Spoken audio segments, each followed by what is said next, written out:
ইমাম সাখাবী রহমতুল্লাহ বলতেছে, এই নবীর উম্মত, আল্লাহর বান্দা, যেই নবী তোমরা পেয়েছো, যেই নবীর উপর দুরূদ পড়তে আমার আল্লাহ বলেছে, এই নবীকে আমার আল্লাহর নাম রেখেছেন মুহাম্মদ।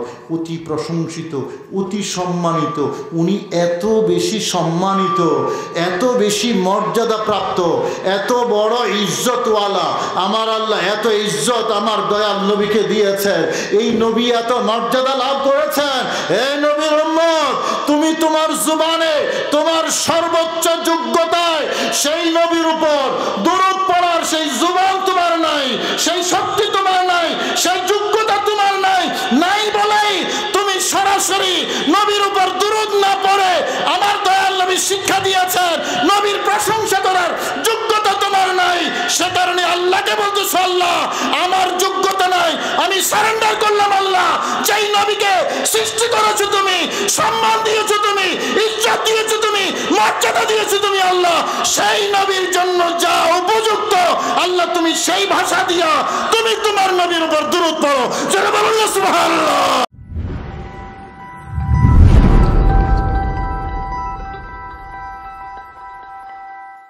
তা আমার প্রশ্ন হলো, আমরা আপনারা আমার দয়াল নবীকে ভালোবাসি কিনা? সবাই বলেন নাই? কম না বেশি? বেশি মানে কতটুকু একটু আমাকে একটু জানতে হবে। বেশি মানে কতটুকু? কোরআনে কারীমের একখান আয়াত আছে, যে আয়াতে 8টি বস্তুর কথা আছে, 8টা জিনিস। কয়টা? আমি পেছন থেকে সিরিয়ালে বলি, সামনে থেকে না, পেছন থেকে সিরিয়ালে বলি।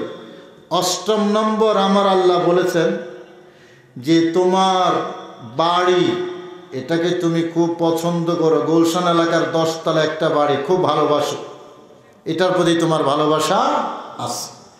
7ম নম্বর আল্লাহ বলেছেন তোমার ব্যবসা, এটাকে তুমি খুব ভালোবাসো। 6ষ্ঠ নম্বর আমার আল্লাহ বলেছেন তোমার ধন সম্পদ তুমি খুব ভালোবাসো।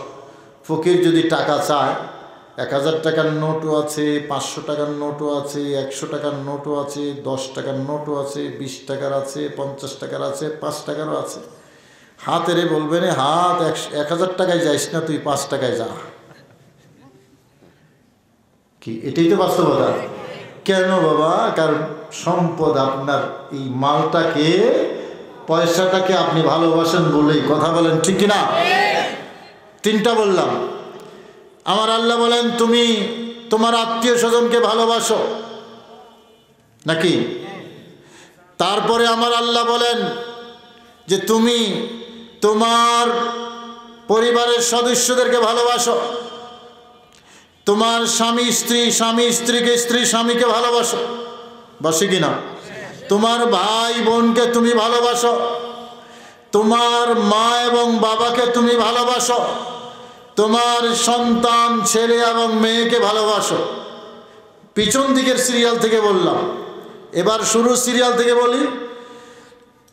মা বাবা, সন্তান সন্ততি, ভাই বোন, স্বামী স্ত্রী, আত্মীয় স্বজন, ধন মাল, ব্যবসা, বাড়ি। কয়টা হলো? কথা বলেন কয়টা? 8টা।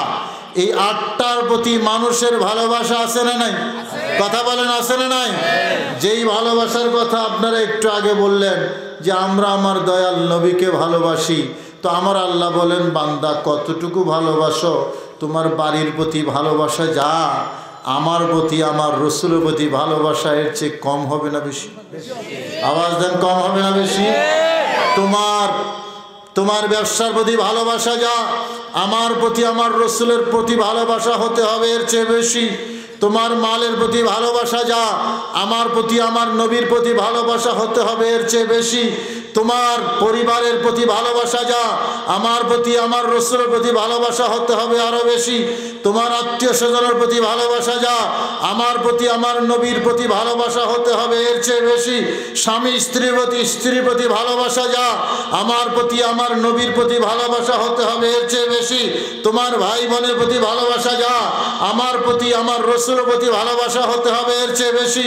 তোমার সন্তান সন্ততির প্রতি ভালোবাসা যা, আমার প্রতি, আমার নবীর প্রতি ভালোবাসা হতে হবে এর চেয়ে বেশি। তোমার মা এবং ভালোবাসা, বাবার প্রতি ভালোবাসা যা, আমার প্রতি, আমার নবীর প্রতি ভালোবাসা হতে হবে এর চেয়ে বেশি। যদি বেশি হয় তাহলে তুমি ঈমানদার, আর যদি বেশি ভালোবাসতে না পারো অপেক্ষা করো, আমি আল্লাহ তোমাকে আযাব দিয়ে ধ্বংস করে দেবো। জোরে বলুন না সুবহানাল্লাহ।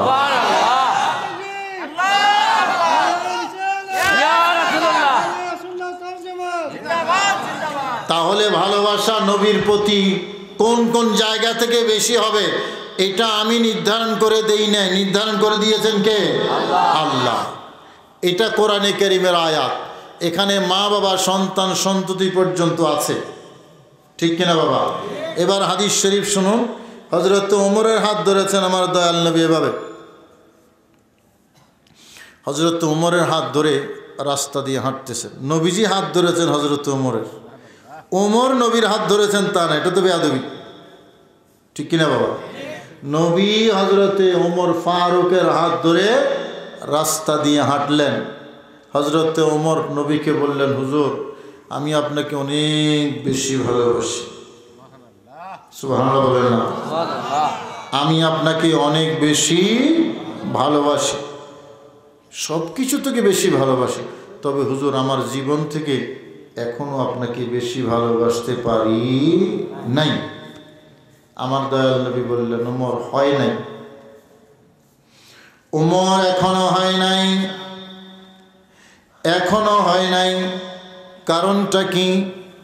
আমার দয়াল নবী বুঝাতে চাইলেন, ওমর সব কিছু থেকে বেশি ভালোবাসলেও তোমার জীবন থেকে যদি আমি নবীকে বেশি ভালো না বাসো তাহলে এখনো তোমার হয় নাই এবং হবে না। জোরে বলুন না সুবহানাল্লাহ। এখনো হয় নাই তো নবী কি করতে হবে? বললেন তোমার জীবন থেকেও আমাকে বেশি ভালোবাসতে হবে। নবীর প্রতি ভালোবাসা জীবন থেকেও, আওয়াজ দেন, জীবন থেকেও বেশি। সেই কারণে সাহাবায়ে কেরাম নবীর জন্য জীবন দিতে প্রস্তুত ছিলেন, নবীর গায়ে একটা আঘাত সহ্য করেননি। উহুদের যুদ্ধে চারদিক থেকে তীর আসতেছে দয়াল নবীর দিকে, চারদিক থেকে কাফেররা তীর মারতেছে, সাহাবায়ে কেরাম চারদিকে দাঁড়ায় গেলেন, দয়াল নবী মাঝখানে। তার মানে তীর আসলে, আঘাত আসলে আমাদের বুকে লাগুক, নবীর শরীরে যাতে না লাগে। তো নবীকে যদি নিজের জীবন থেকে বেশি ভালো না বাসে তাইলে কি এরকম করতে পারে? আমার ভাইয়েরা, ঈমানদার হতে হলে দয়াল নবীকে ভালোবাসতে হবে সব কিছু থেকে বেশি, আমাদের জীবন থেকেও বেশি, তাহলে ঈমানদার। আর যদি এটা করা না যায় তাহলে ঈমান পরিপূর্ণ হবে, ঠিক কিনা বাবা? এখন ভালোবাসার মানুষ যিনি, তার আলোচনা শোনা যায়, সমালোচনা শোনা। কথা বুঝে আসছে? যাকে আমি ভালোবাসি আমি তার আলোচনা শুনবো, তার প্রশংসা শুনবো, তার গুণ কীর্তন শুনবো, তার ভালোবাসার কথা শুনবো, কিন্তু তার সমালোচনা শুনবো না। কেউ যদি তার সমালোচনা করে আমি তা সহ্য করব না। কথা বলেন ঠিক কিনা? এটা তো সাধারণ ভালোবাসার কথা বললাম। যাকে আমার মা বাবা থেকে বেশি ভালোবাসি, আমার সন্তান থেকে বেশি ভালোবাসি, আমার ভাই বোন থেকে বেশি ভালোবাসি, আমার স্বামী স্ত্রী থেকে বেশি ভালোবাসি, ধন সম্পদ থেকে বেশি ভালোবাসি, এমনকি নিজের জীবন দিতে প্রস্তুত যেই নবীর জন্য, সেই নবীর জন্য আমি ন্যূনতম সমালোচনা সহ্য করতে পারবো? এটা হলো ঈমান। তো সেই নবীর একটু পরিচয় দিব, বলেন একটু একটু আপনারাও বলতে হবে, আমি তো বলবো আপনারাও বলবেন। আমাদের নবীর নাম কি বলেন তো? সবাই বলেন মুহাম্মদ সাল্লাল্লাহু, মুহাম্মদ সাল্লাল্লাহু। নামটা কি সুন্দর না অসুন্দর? শুধু সুন্দর না বেশি সুন্দর? এইরকম নাম আর কারো নাই যত সুন্দর নাম আমার দয়াল নবীর। বলেন তো আমার নবীর নাম রেখেছেন কে? আরে আস্তে আস্তে কয়, শীত পাইছে বেশি। বলেন কে রেখেছেন? আপনাদের নাম কে রেখেছে? মা বাবা। আমার নাম রেখেছেন আমার মা আমার বাবা, আপনাদের নাম রেখেছেন মা বাবা অথবা দাদা দাদি অথবা নানা নানি, আর আমার দয়াল নবীর নাম রেখেছেন কে? তাইলে কি সমান হইল? তাইলে বোঝা যায় নবী আমাদের মতো। জোরে কইতেইব আমাদের মতো। আচ্ছা, আপনাদের নাম কি জন্মের আগে রাখছে না পরে? সবাই এখানে কেউ আছেন নাকি যে জন্ম হওয়ার আগেই নাম রাখিয়ে দেওয়া হয়েছে? না, আমাদের নাম রাখা হয়েছে জন্মের। এবার বলেন তো আমাদের নবীর নাম কি জন্মের আগে না পরে? তো সবই তো জানেন আপনারা, দেখতেছি। তা আমরা সবার সামনে বলতে পারি আমরা শ্রেষ্ঠ নবীর উম্মত। তাতে আমাদের গৌরব না? কি বলেন? বলেন হযরতে আদম সেরা না আমার নবী সেরা?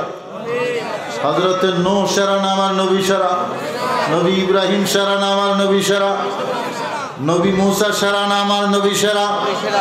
নবী ঈসা সেরা না আমার নবী সেরা? শ্রেষ্ঠ নবী দিলে মোরে তরিয়ে নিতে রোজ হাশরে, ঠিক কিনা?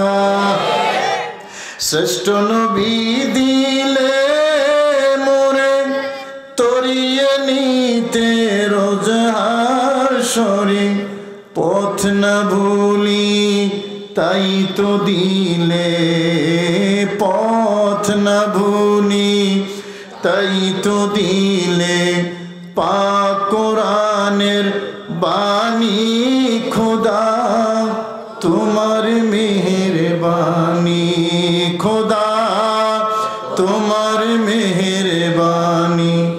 এই সুন্দর ফুল সুন্দর ফল মিঠা নদীর পানি, খোদা তোমার মেহেরবানি। জোরে বলুন না সুবহানাল্লাহ। এই শ্রেষ্ঠ নবীর উম্মত আমরা, তাতে কি আমরা খুশি না বেজার?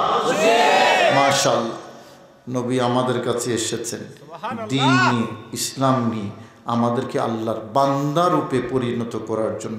এদিকে চলে আসেন, এদিকে, এই পাশে বাম পাশে, এদিকে জায়গা আছে, আরাম করে বসতে পারবেন। কিন্তু তারপরও এত সেরা নবী পাইয়াও, এত শ্রেষ্ঠ নবী পাইয়াও মানুষ গুনাহ করে কিনা বাবা? তাতে আমার দয়াল নবী কি খুশি হয় না বেজার হয়? বান্দা যখন অপরাধ করে, নবীর উম্মত গুনাহ করে, কত ধরনের গুনাহ, প্রতিদিন মিথ্যা কথা বলে অসংখ্য, সেরকম মানুষও নাই আছে, অথচ জানে মিথ্যা কথা বলা পাপ। কি কর ঠিক কিনা? সে কিন্তু জানে মিথ্যা কথা বলা পাপ। ওই যে শয়তানে ওয়াসওয়াসা দেয়, শয়তান তো পিছনে লাগা আছে, আছে না নাই? শয়তান কি বন্ধু না শত্রু? হ্যাঁ, সবাই বলেন, শয়তান আমার আপনার বন্ধু না শত্রু? দেখছেন শত্রুরে? এইরকম শত্রু যাকে দেখা যায় না কিন্তু আপনার কাছে আসে না নাই? কখনো সামনে থেকে আসে, কখনো পেছন থেকে আসে, কখনো ডানে থেকে আসে, কখনো বামে থেকে আসে। মিথ্যা কথাটা কইয়া দে। ব্যবসা বাণিজ্য যারা করে সবাই, মানে শুধু ব্যবসায়ী বলে না, হ্যাঁ, কয় হুজুর এটা আমার কিনা দাম কত? 150 টাকা। এটা কিনা দাম, আল্লাহর কসম করে কইতাছে, মানে 150 টাকা বিক্রি করার জন্য। আসলে কিনছি 100 টাকা দিয়ে। তো কথাটা কি হাসা হইল মিশা? মিশা কথা কইয়া বিক্রি করে দিল। এরকম বহু আছে না নাই? হ্যাঁ। আর ওই যে আমার যুবক ভাইয়েরা যারা স্কুল কলেজ ইউনিভার্সিটি পড়ে, কোথায় গেছস? বাবা মসজিদে গেছি। আসলে মসজিদে গেছে? দেখো না টুপি মাথায়। আসলে গেছে ক্লাবে। এরকম হয় না? হয়। তো এই মিথ্যা কথাটা না বললেই পারতাম, মিথ্যা কথাটা বলা দরকার ছিল না। শয়তানে ওয়াসওয়াসা দেয়। আবার আমাদেরকে বলে কে হুজুর বাঁচতে তো পারি না। এক বুজুর্গের কাছে এক গুনাহগার আসছে, আয়েশা বলে হুজুর আমার একটু দোয়া করে দেন। কেন? গুনাহ থেকে বাঁচতে পারতেছি না। তো আচ্ছা দিলাম। হুজুর তো কেমনে গুনাহ থেকে বাঁচবো কেমনে? তো হুজুর ঔষধ দিতেছে। একটা কাজ করো, তুমি বান্দা তো আল্লাহর, তো গুনাহ মানে আল্লাহর নাফরমানি করা। গুনাহ মানে কি? আল্লাহর নাফরমানি করা। তো যদি আল্লাহর নাফরমানি করতে চাও, একটা কাজ করো, এই রিজিক তো আল্লাহ দিয়েছে, রিজিক খানা বন্ধ করে দাও। আল্লাহর রিজিকও খাবে, আবার আল্লাহর নাফরমানি করবে, এটা হতে পারে না। আল্লাহর রিজিক খাওয়া বন্ধ করে তারপরে তুমি নাফরমানি করো। উনি বললেন, হুজুর এটা কেমন হইব? তো একদিনও থাকতে পারবো না। খানা না খাইয়া কেউ থাকতে পারবে? হুজুর এটা সম্ভব না, অন্য কিছু কোন। আচ্ছা এটা পারবে না, তাহলে একটা কাজ করো, যদি তুমি খানা ছেড়ে দিতে না পারো, তাইলে তুমি একটা কাজ করো, আল্লাহর এই রাজত্ব যতটুকু,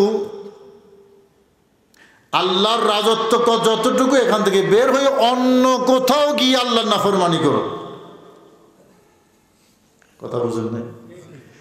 আল্লাহর রাজত্বের বাহিরে কিছু আছে? হুজুর এটাও তো সম্ভব না। প্রথমটাও সম্ভব না, এটাও সম্ভব না, করবা কি? হুজুর আরেকটা বলেন, আরেকটা বলেন। তো আরেকটা বলতেছে, বললো আচ্ছা তুমি যদি গুনাহ করতে চাও, তাইলে একটা কাজ করো, আল্লাহ না দেখে মতো করো। বুঝেন নাই? আল্লাহ না দেখে মতো গুনাহ করো। হুজুর এটাও তো আরো কঠিন, কারণ ভিতরে বাহিরে আল্লাহ দেখে কি দেখে না? আওয়াজ দেন না, দেখে কি দেখে না? আমি গোপনে করি আর ওপেনে করি, আমার আল্লাহ সব কিছু দেখে কি দেখে না? হুজুর এটাও পারবো না, আরেকটা বলেন। তো বলল, যদি আরেকটা, এটাও যদি না পারো, তাইলে একটা কাজ করো, গুনাহ তো করবা, তো তোমার যাতে শাস্তি পেতে না হয় ওখানে যাইও না। তো হুজুর পদ্ধতি কি? মালাকুল মউত আজরাইল আছে না একটা? হুজুর আছে তো। এটা যদি দরজার ভিতরে ঢুকতে দিও না। মালাকুল মউত আজরাইলকে দরজার ভেতরে ঢুকতে দিও না। বান্দায় কয়, আল্লাহর ওলিরা কিভাবে চিকিৎসা করে দেখেন, কিভাবে ব্রেন চিকিৎসা করে, ব্রেন। ওখানে যাইও না। তো ওখানে না যাওয়ার পদ্ধতি কি? পদ্ধতি হলো আজরাইলকে দরজার ভিতরে ঢুকতে দিও না।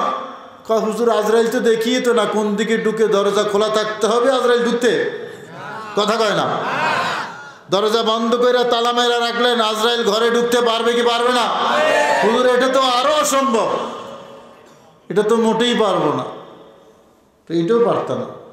রিজিক খাওয়া বন্ধ করতে পারবো না, আল্লাহর রাজত্ব থেকে বের হতে পারবো না, আবার আল্লাহ না দেখে মতো তাও পারবো না, আজরাইলকেও বাধা দিতে পারবো না। তাহলে একটা কাজ করো, ওই মুনকির নকির সজব যাতে না হয়, এডিটের কবরে ঢুকতে দিও না।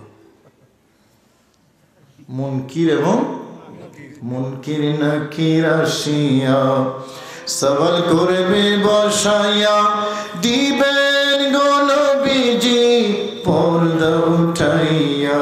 নবীকে দেখতে চাই কি চাই না?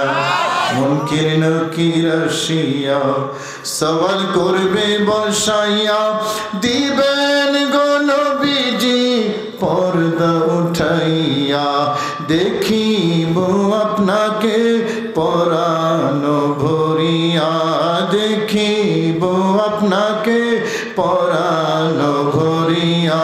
ইয়া রাসূলুল্লাহ ইয়া হাবিবাল্লাহ, ইয়া রাসূলুল্লাহ ইয়া হাবিবাল্লাহ। ওই বান্দা বললেন, হুজুর এটাও পারবো না, মুনকির নকিরকে ঠেকানো যাবে না। আরেকটা বলেন। হুজুর এবার বললেন, ঠিক আছে, মুনকির নকিরকে যদি ঠেকাইতে না পারো, সর্বশেষ তোমার জন্য প্রেসক্রিপশন হলো জাহান্নামের আগুনে যাইতে বললেও তুমি যাইও না।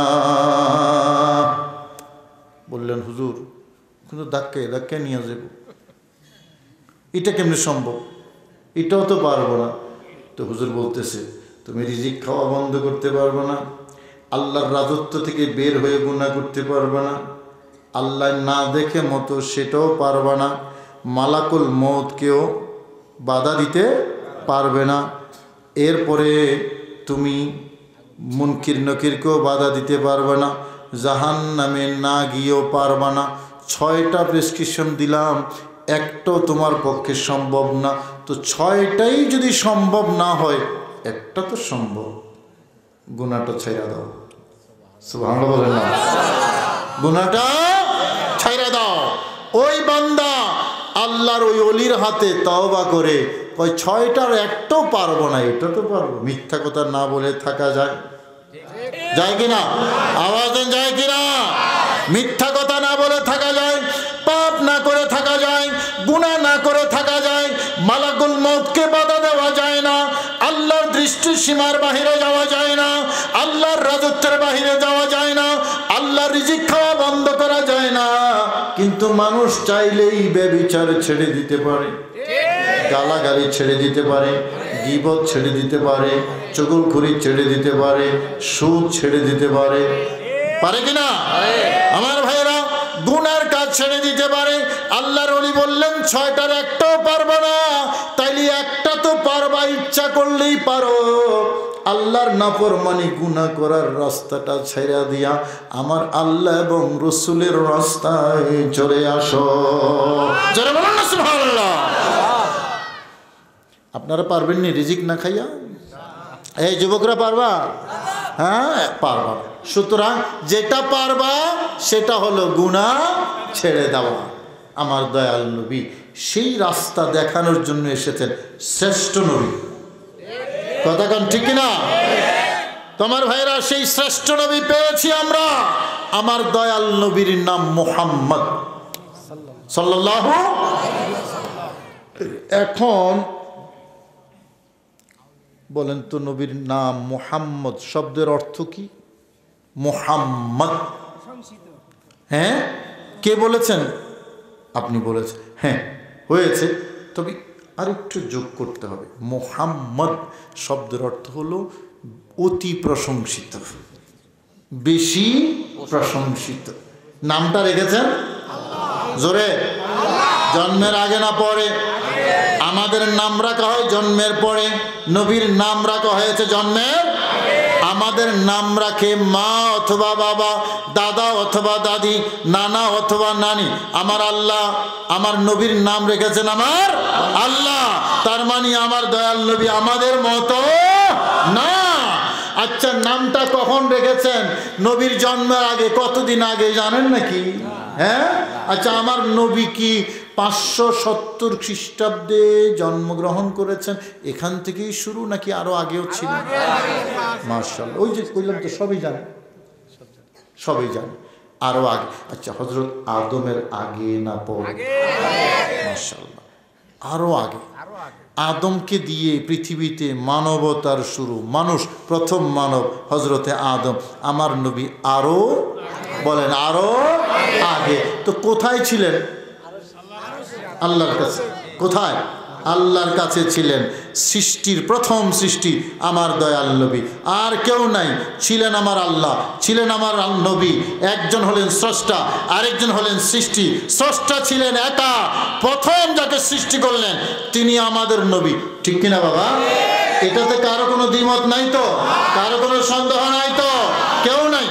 এটা ছিল, ইনি ছিলেন, ইনি ছিলেন, আমি ছিলাম, আদম ছিলেন, মুসা ঈসা ইব্রাহিম ছিল, আসমান ছিল, জমিন ছিল, আরশ ছিল, লৌহ কলম কিছু ছিল? কিছুই ছিল না। ছিলেন একমাত্র আল্লাহ। বানাইলেন আমার দয়াল নবীকে, নাম রাখলেন অতি প্রশংসিত। সুবহানাল্লাহ। যাওয়া যাবে না কিন্তু, ছুটি নেই, খুব জরুরি কথা বলবো। ছিলেন একমাত্র আমার আল্লাহ। সৃষ্টি কয়জন? একজন। নাম কি রাখলেন? মুহাম্মদ। মানে কি? অতি, মানে যার বেশি বেশি প্রশংসা করা হয়। ছাত্র ভাইয়েরা একটু মনোযোগ দাও, লজিক্যাল কথা। যার বেশি বেশি প্রশংসা করা হয় তিনি।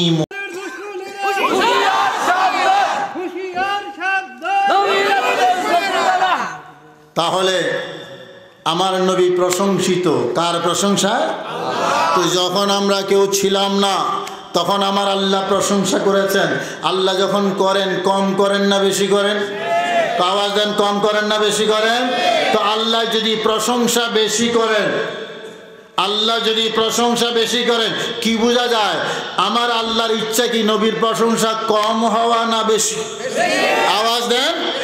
নামটাই যখন আল্লাহ রেখেছেন মোহাম্মদ, কোন নবীর উম্মত সেটা বুঝাতে চেষ্টা করছি।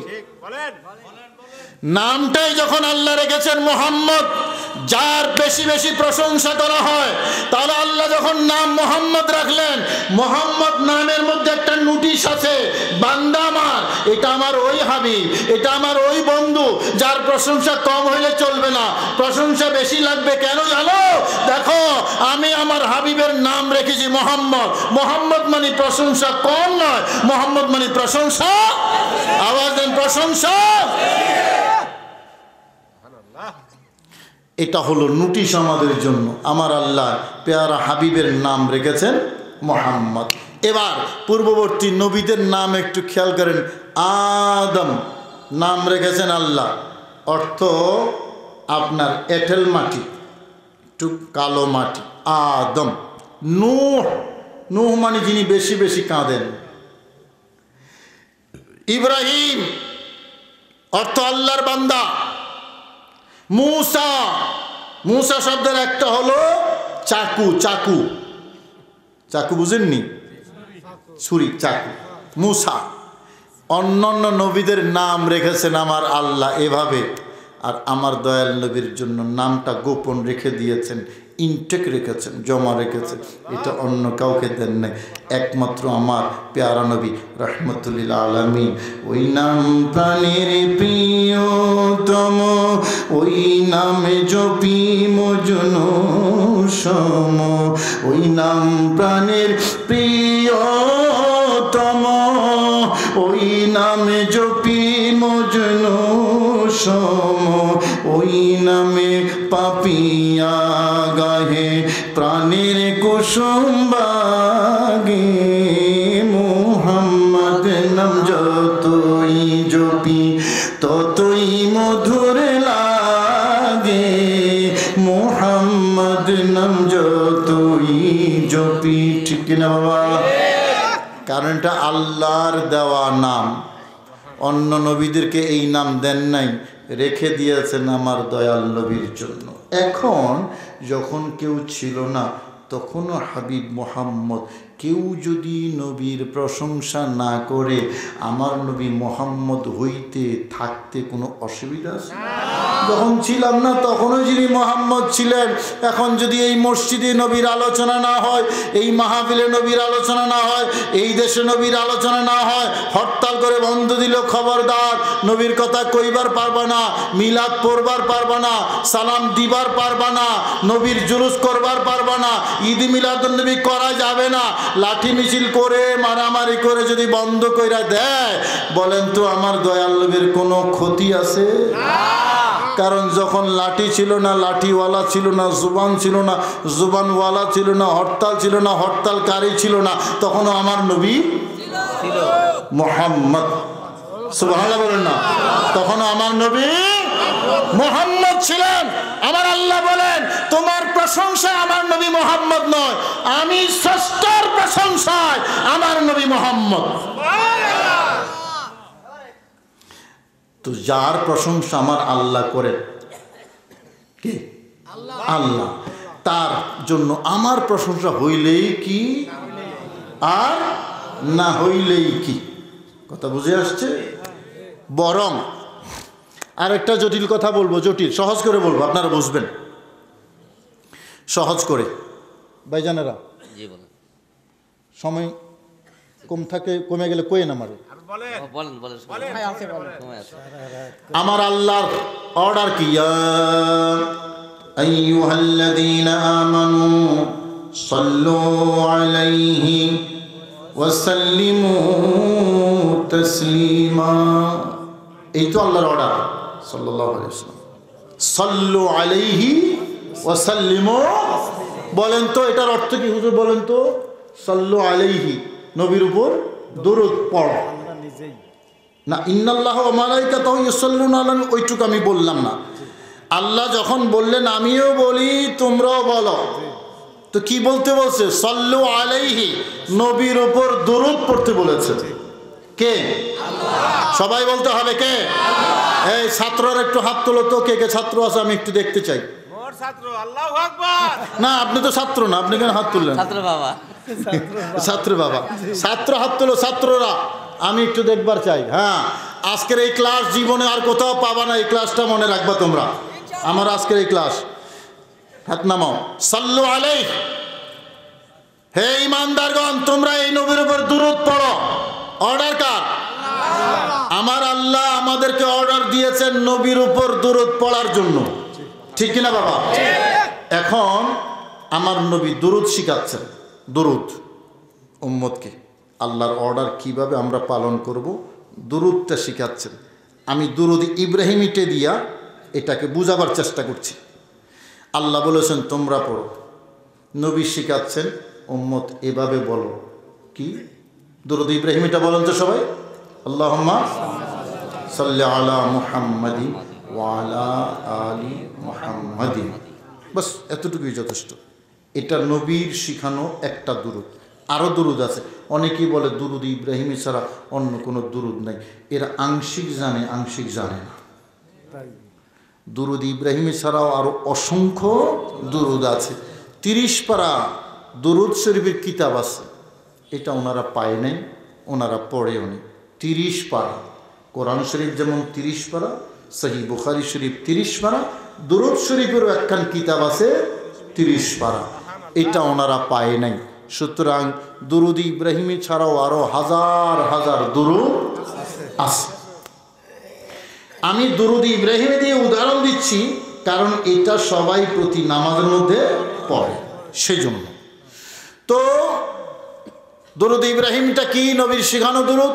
আল্লাহুম্মা সাল্লি আলা মুহাম্মাদ, এই তো আল্লাহুম্মা সাল্লি আলা মুহাম্মাদ। এটার অর্থ কি কখনো পড়েছেন, খেয়াল করেছেন? এটার অর্থ হলো, হে আল্লাহ তুমি দুরূদ পড়ো তোমার নবীর উপরে। সুবহানাল্লাহ। হে আল্লাহ তুমি দুরূদ পড়ো তোমার নবীর উপর। আল্লাহর অর্ডারটা কি? সাল্লু আলাইহি, সাল্লু, তোমরা পড়ো নবীর উপর দুরূদ, তোমরা পড়ো নবীর উপর দুরূদ। তো আমরা পড়তেছি দুরূদ, কি পড়তেছি? আল্লাহ তুমি পড়ো। আল্লাহ বলেন তোমরা পড়ো, আমরা আল্লাহকে বলতেছি আল্লাহ, কথা কয় না, আল্লাহ তুমি পড়ো। কিরে বাবা, আল্লাহ আমাদেরকে অর্ডার দিলেন তোমরা পড়ো, আমরা দুরূদ পড়ার সময় বলতেছি আল্লাহকে আল্লাহ তুমি পড়ো। আল্লাহ তো বলেন আমি তো পড়তেছি ইন্নাল্লাহা ওয়া মালাইকাতাহু ইউসাল্লুনা আলান নবী, তো আমাকে কেন পড়তে বলেছো আবার? আল্লাহুম্মা সাল্লি আলা। আল্লাহ আমি তো বলি নাই, এটা তোমার নবী আমাদেরকে শিখিয়ে দিচ্ছে। আমি তো বলি নাই, তোমার নবী এভাবে শিখিয়ে দিছে। আমার আল্লাহ বলেন কেন শিখাইছে জানো? কেন শিখাইছে জানো? কিতাবের নাম আল কাউলুল বদী। আল কাউলুল বদী, ইমাম সাখাবী রহমতুল্লাহ আলাইহি দুরূদ শরীফের কিতাব। আল্লাহ বললেন সাল্লু আলাইহি, নবী বললেন এভাবে পড়ো, আল্লাহ তুমি পড়ো। তো আল্লাহ আমাদেরকে পড়তে বললেন, নবী শিখাইলেন যে তোমরা নিজেরা বলো না, আল্লাহকে অনুরোধ করো আল্লাহ তুমি পড়ো। তো তোমরা নিজেরা না পড়ে আল্লাহকে পড়তে বলছো, এটার কারণ কি? এটার কারণ হলো ইমাম সাখাবী রহমতুল্লাহ বলতেছে, এই নবীর উম্মত, আল্লাহর বান্দা, যেই নবী তোমরা পেয়েছো, যেই নবীর উপর দুরূদ পড়তে আমার আল্লাহ বলেছে, এই নবীকে আমার আল্লাহর নাম রেখেছেন মুহাম্মদ, অতি প্রশংসিত, অতি সম্মানিত। উনি এত বেশি সম্মানিত, এত বেশি মর্যাদা প্রাপ্ত, এত বড় ইজ্জতওয়ালা। আমার আল্লাহ এত ইজ্জত আমার দয়াল নবীকে দিয়েছেন। এই নবী এত মর্যাদা লাভ করেছেন। এই নবীর উম্মত, তুমি তোমার জুবানে, তোমার সর্বোচ্চ যোগ্যতায় সেই নবীর উপর দুরূদ পড়ার সেই জুবান তোমার নাই, সেই শক্তি তোমার নাই, সেই যোগ্যতা তোমার নাই।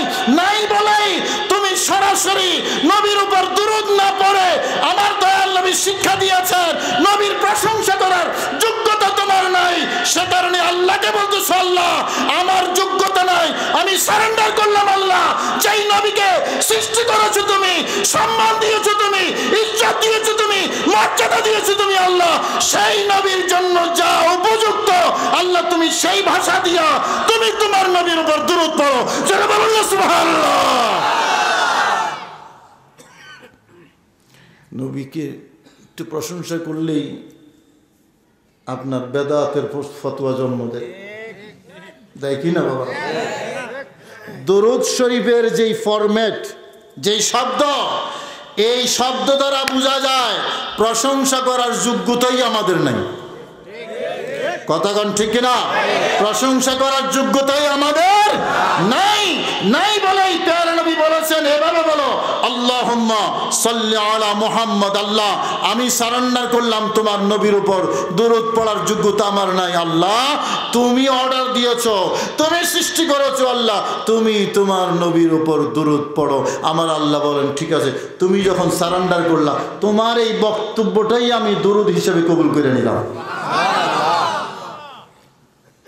নয়তো ওস্তাদ ছাত্রের কয়ে একটা ডাব পাইরা নিয়ে আসো তো, ছাত্র কয় হুজুর আপনি পাইরা আনেন। আল্লাহ আমাদেরকে কয় সাল্লু আলাইহি ওয়া সাল্লিমু তাসলিমা, তোমরা দরুদ পড়ো। আমরা খোদার কই খোদা তুমি পড়ো। ঘটনাটা এইরকম হচ্ছে, কিন্তু মূল রহস্য হলো এই, আমরা সারেন্ডার করলাম। নবী এই মেসেজ দিলেন, আমাকে আল্লাহ এমন মর্যাদা দিয়েছে, তুমি তোমার এই জবানে আমার প্রশংসা করার যোগ্যতা রাখো না। জোরে বলুন না সুবহানাল্লাহ। এই নবীর উম্মত আমরা খুশি না বেজার? আওয়াজ দেন, খুশি না বেজার? একটা উদাহরণ দেই। প্রধানমন্ত্রীর সামনাসামনি গিয়ে, প্রধানমন্ত্রীর নাম হাসিনা বেগম বা শেখ হাসিনা, এখন আপনি কি সামনাসামনি গিয়ে বলতে পারবেন শেখ হাসিনা? আগে পিছিয়ে কিছু লাগবে না? লাগবে কি না বাবা? লাগবে। আমার দয়াল নবীর নাম মুহাম্মদ সাল্লাল্লাহু আলাইহি ওয়াসাল্লাম। এত মর্যাদা, এত ফজিলত আমার আল্লাহ দিয়েছেন যে আমরা আমাদের এই ক্ষুদ্র সামর্থ্য যোগ্যতা নিয়ে সেই নবীর নাম উচ্চারণ করার যোগ্যতাও আমাদের নাই। আল্লাহ সুযোগ দিয়েছেন, অনুমতি দিয়েছেন। এইভাবে বলো, আল্লাহুম্মা সাল্লি আলা মুহাম্মাদিন ওয়া আলা আলি মুহাম্মাদিন কামা সাল্লাইতা আলা ইব্রাহিম ওয়া আলা আলি ইব্রাহিম ইন্নাকা হামিদুম মাজিদ। সেই নবী আমাদের নবী, রাহমাতুল লিল আলামিন। জোরে বলুন না সুবহানাল্লাহ। তো আমার বাবারা, কিতাবের নামও বলে দিলাম আল কওলুল বদী। সেই নবীর পরিচয়টা একটু দিচ্ছি। নবীর কোন নবীর উম্মত আমরা হয়েছি, নবীজির নাম মোবারক, নবীজির মর্যাদা। সে কারণে হযরতে আবু বকর সিদ্দিক, নাম শুনছেন তো? আবু বকর সিদ্দিক রাদিয়াল্লাহু তাআলা যখন আজানের সময় আশহাদু আন্না মুহাম্মাদার রাসূলুল্লাহ যখন শুনতেন, তখন এইভাবে বৃদ্ধাঙ্গুলি দিয়ে এভাবে চুমা দিতেন, চোখে লাগাইতেন। সুবহানাল্লাহ বলবেন না? নবীজির নাম মোবারক আজান শুনে এভাবে। এটা কি সম্মান না অসম্মান? ঘৃণা না মহাব্বত? সবাই কয় না? দেন তো একটু।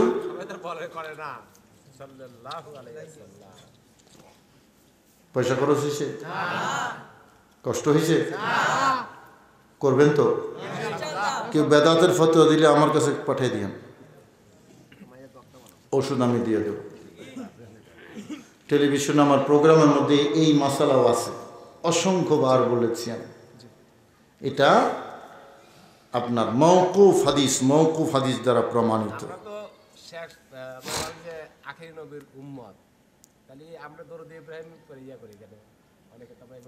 না, দুরূদ ইব্রাহিমও পড়া যাবে, অন্য দুরূদও পড়া যাবে। আমরা মিলাদ শরীফ পড়ি না? আপনারা পড়েন তো? দাঁড়াইয়া পড়েন না বৈশা?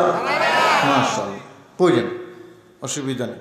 বেদাত টেদাত ফতোয়া দিলে আমার কল করেন, কারণ যারা বেদাত ফতোয়া দিবে তাদের মুরব্বীরা কিন্তু জায়েজ ফতোয়া দিয়ে গেছে। ওই কিতাব আমাদের কাছে আছে, সুতরাং কোনো টেনশন নেই।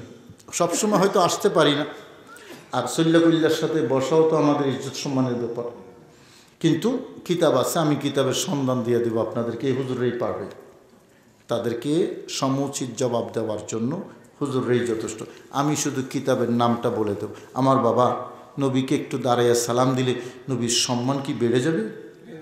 কথা কন্যা বেড়ে যাবে নাকি? বেশি হয়ে যাবে নাকি? যেখানে নোটিশ হলো এই যে এই নবীর উপর দরুদ পড়ার যোগ্যতাই তোমার নাই, খুলে দেখুন আল কাউলুল বদী, সেখানে মসজিদে ওয়াজে মাহফিলে দাঁড়াইয়া যদি নবীকে একটু সালাম দেয়, তার মানে আমাদের দাঁড়াইয়া সালামের যোগ্যতা নবীর নাই? এতটুকু পাওয়ার যোগ্যতা আমার নবীর নাই? তো এত জ্বালা যন্ত্রণা কেন? নবীকে একটু ইজ্জত করলে, সম্মান করলে, আমার নবীকে যদি আমি সম্মান করি তাইলে আমার লাভ, নবীর লাভ। কথা কোন ঠিক না? লাভ তো আমার, কারণ তিনি আমার শফি, তিনি আমার সুপারিশকারী। কিয়ামতের ময়দানে মানুষ যখন একসাথে হবে, একটাই ময়দান, সেটা হলো হাসরের ময়দান। বাবা যখন সন্তানকে দেখবে পলাইয়া যাবে, সন্তান ডাকবে, বাবা কত আদর করে বড় করছিলাম, আমি তো তোমার আব্দুল্লাহ, আমি তোমার প্রিয় সন্তান, কোথায় যাবো বাবা, একটু আমাকে বুকে জড়াইয়া ধরো না। বাবা বলবে আজকে না, নফসি নফসি নফসি। সন্তান বাবাকে দেখে দৌড় মারবে, ও বাবা কোথায় যাচ্ছ, আমি তোমার বাবা, কত কোলো পিটি করে মানুষ করেছি, বৃষ্টিতে ভিজেছি, রোদে পড়েছি তোমার জন্য কামাই করতে, বাবা আমি তোমার সেই বাবা, কই যাও, একটু আমার কাছে আসো না। সন্তান বলবে, বাবা আজকে তোমার কাছে যাওয়া যাবে না, স্ত্রী স্বামীকে, স্বামী স্ত্রীকে দেখে এভাবে পালায়ন করবে, বন্ধু বন্ধুকে দেখে পালায়ন করবে, ভাই বোনকে দেখে পালায়ন করবে, বোন ভাইয়ের কাছে যাবে না, একটাই ভয়, যদি আমার সওয়াবটা চাইয়ে বসে যে বোন আমাকে একটু এক্সচেঞ্জ করো, আমাকে একটু তোমার সওয়াব দাও, ভাই আমাকে একটু তোমার সওয়াব দাও। শুধু ইনারা না, হাসরের ময়দানের একটা পর্যায় পর্যন্ত নবী আদম থেকে ঈসা নবী পর্যন্ত বলবে, নফসি নফসি নফসি, আল্লাহ তুমি আমাকে বাঁচাও, আমাকে বাঁচাও, আমাকে বাঁচাও। অথচ উম্মত আছে, উম্মতের কথা বলার সেই সাহস নেই, ভুলেই যাবে উম্মতের কথা, নফসি নফসি নফসি। সেই জায়গার মধ্যে একজন শুধু থাকবে, নিজের কথা বলবেন না, উম্মতের কথা বলবেন, ইয়া আল্লাহ উম্মতি, ইয়া আল্লাহ উম্মতি, ইয়া আল্লাহ উম্মতি। আল্লাহ আমার উম্মত, আমার উম্মত, আমার উম্মত। যেই নবী সবার ব্যতিক্রম, সবাই নিজের কথা বলবে, নবী আমাদের কথা বলবেন, সবাই নিজেকে নিয়ে টেনশনে থাকবেন, নবী আমাদেরকে নিয়ে টেনশনে থাকবেন, সেই নবী রহমতুল আলামিনের উম্মত আমরা। নবী আদমের উম্মতের খবর ওই পর্যায়ে আদম নিতে পারবেন না, নবী ইব্রাহিমের উম্মতের খবর ওই পর্যায়ে ইব্রাহিম নিতে পারবেন না, নবী মূসার উম্মতের খবর ওই সময় নবী মূসা নিতে পারবেন না, নবী ঈসার উম্মতের খবর নবী ঈসার কাছে থাকবে না। কিন্তু আমার দয়াল নবী রহমতুল আলামিন সব সময় আমাদেরকে নিয়ে বলবেন, আল্লাহ আমার উম্মত আমাকে দিয়ে দাও, যারা বলেন সুবহানাল্লাহ। তো সেই নবী রহমতুল আলামিন আমরা উম্মত হয়েছি, নবীকে একটু মহব্বত করলে, নবীকে একটু সম্মান দিলে আমাদের লাভ। কথা বলেন ঠিক কিনা বাবা? লাভটা, কথা বলেন, লাভটা আমাদের লাভ। আমার বাবারা, সেই নবী রহমতুল আলামিনকে পাওয়ার জন্য আমাদের চেষ্টা চালানো দরকার, এবং সেই পাওয়ার একটাই উসিলা, একটাই মাধ্যম, সেটা হলো মোহাব্বত। সুবহানাল্লাহ বলেন না? এটা কি? মোহাব্বত। একটা ঘটনা শুনুন, হাদিসের ঘটনা। একজন আনসারী সাহাবী আমার দয়াল নবীর দরবারে এসে হাউমাউ করে কেঁদে দিলেন, হুজুর হাউমাউ করে কেঁদে দিলেন। নবী জিজ্ঞেস করলেন, এই সাহাবী তুমি কাঁদো কেন? বললেন, হুজুর একটা টেনশনে পাইছে আমার। কি টেনশন? সাহাবী বললেন, হুজুর টেনশন হলো এই যে দুনিয়ার মধ্যে আপনাকে দেখতে মনে চাইলে দৌড়াইয়া আপনার দরবারে যাই। হুজুর মৃত্যুর পরে আমরা যখন জান্নাতে যাব, জান্নাত তো 8টা, কয়টা? আর জাহান্নাম? মাশাআল্লাহ, জান্নাত 8টা, জাহান্নাম 7টা। তাহলে জাহান্নাম একটা কম, জান্নাত একটা বেশি। তো নবীর সাহাবী আনসারী সাহাবী বলছেন, হুজুর আপনি তো উপরে জান্নাতে ফার্স্ট জান্নাতে থাকবেন, আমরা তো নিচে থাকবো হুজুর। তখন যদি আপনি নবীকে দেখতে মনে চায়, সুবহানাল্লাহ বলেন, আপনি নবীকে যদি তখন দেখতে মনে চায়, কোথায় পাবো হুজুর? দুনিয়ার মধ্যে তো দৌড়াই আপনার কাছে আসি, তখন আপনাকে কোথায় দেখব? কোথায়? আওয়াজ দেন, কোথায়? তাহলে কান্নার কারণটা হলো নবীকে দেখতে পারবে কি পারবে না এই টেনশন। জান্নাতে থেকেও নবীকে দেখার এই লোভ, এই ভালোবাসা। কান্না জান্নাতের জন্য না, কথা বলেন, জান্নাতের জন্য না, কান্না হলো আমার দয়াল নবীকে দেখার জন্য। কি বোঝা গেল মাসালা? সাহাবায়ে কেরামের কাছে জান্নাত থেকেও নবীকে দেখার দাম আরো, সবাই কয় না, জান্নাত থেকেও নবীকে দেখার দাম আরো। এটা সহিহ হাদিস। তা আমার দয়াল নবী বললেন, এই সাহাবী টেনশন করো না, হুজুর তো আপনাকে কোথায় পাবো? নবীজি এক কথায় বলে দিলেন, যেখানে আমাদের শান্তি আছে, তুমি যাকে ভালোবাসবে তুমি তার সাথেই থাকবে। নবীর কথা, তুমি যাকে ভালোবাসবে তুমি তার সাথেই থাকবে। তার মানে নবীর সাথে থাকার, নবীকে পাওয়ার একটাই উপায়, আমার দয়াল নবীর প্রতি প্রেম এবং ভালোবাসা। কথা বলেন ঠিক কিনা? এই প্রেম এবং ভালোবাসা প্যারা নবী রহমতুল আলামিনের প্রতি নবীর কাছাকাছি নিয়ে যাবে। এই প্রেম ভালোবাসা তৈরি করার, হৃদয়ে নবীর প্রেম নবীর ভালোবাসা হৃদয়ে তৈরি করার একটা ফ্যাক্টরি আছে, সেই ফ্যাক্টরির নাম দরুদ শরীফ। সুবহানাল্লাহ বলুন না। যত বেশি দরুদ শরীফ পড়বে তত নবীর প্রতি প্রেম এবং ভালোবাসা কমবে না বাড়বে? আওয়াজ দেন, কমবে না বাড়বে? সে কারণেই নবীজি হাদিসে বলেছেন, কিয়ামতের ময়দানে আমার খুব কাছাকাছি ওই বান্দা থাকবে যেই বান্দা আমার উপর দরুদ শরীফ বেশি বেশি পড়বে। নবীর কাছাকাছি থাকা দাম আছে না নাই? নবীর কাছাকাছি থাকার দাম আছে না নাই? নবীজি বলেছেন, কিয়ামতের ময়দানে আমার কাছে বেশি ওই বান্দা থাকবে যেই বান্দা আমার উপর বেশি বেশি দরুদ শরীফ তেলাওয়াত করবে। জোরে বলুন না সুবহানাল্লাহ। ছোট্ট একখান ঘটনা শোনো, কষ্ট হচ্ছে না তো?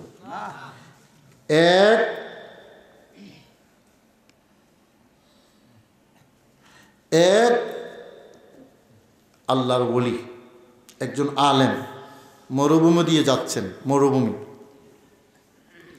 অসুবিধা নেই, আরো যদি কোনো প্রশ্ন থাকে দিতে পারবেন, সমস্যা নেই।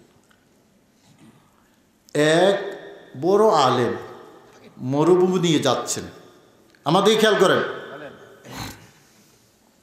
মরুভূমি দিয়ে যাচ্ছেন, পানি নেই ওযু করার, পানি নেই খাওয়ার, পানি নেই গোসল করার, পানির সংকট।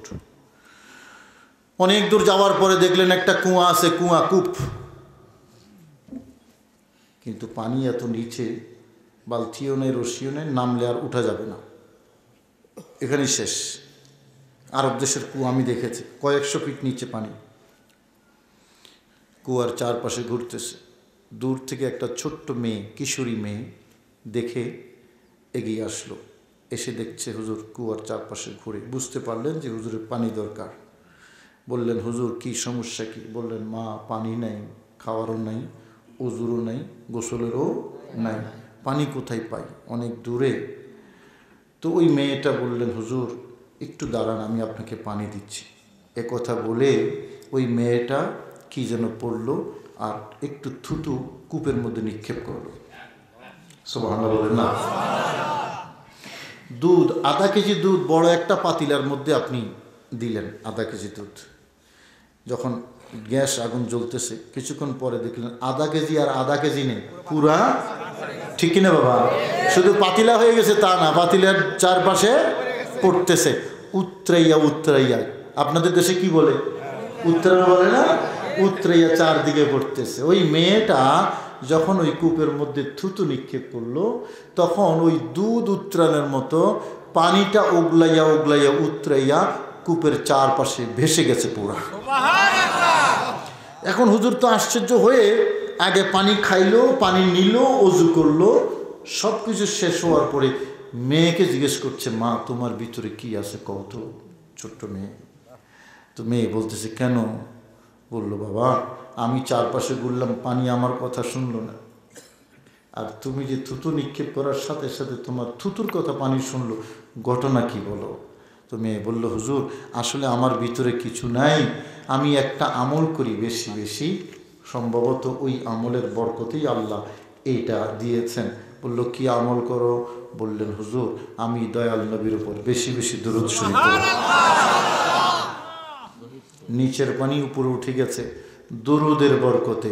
হুজুর ওখানেই প্রতিজ্ঞা করলেন, তাহলে দরুদ শরীফের উপরে আমি একখান কিতাব লিখব। লিখেছেন কিতাব, ওই কিতাবটা খুব প্রসিদ্ধ একটা কিতাব, ওলামায়ে কেরাম জানেন ওই কিতাবের নাম দালাইলুল খায়রাত। জোরে বলুন না সুবহানাল্লাহ। ওই কিতাবের নাম দালাইলুল খায়রাত। এখন দরুদের বরকতে নিচের পানি যদি উপরে উঠে যাইতে পারে, সেই দরুদের বরকতে আপনাদের নিচের রিজিক উপরে উঠতে পারে কি পারে না? সুতরাং যারা বরকত চান তারা আমার দয়াল নবীর উপর দরুদ শরীফ পড়বেন বেশি বেশি। রাজি আছি তো আমরা? এই হলো নবীর মহব্বত তৈরি করার ফ্যাক্টরি।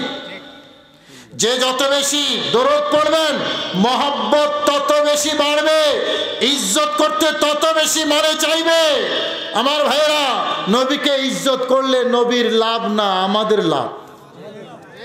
লাভ কার? আমাদের।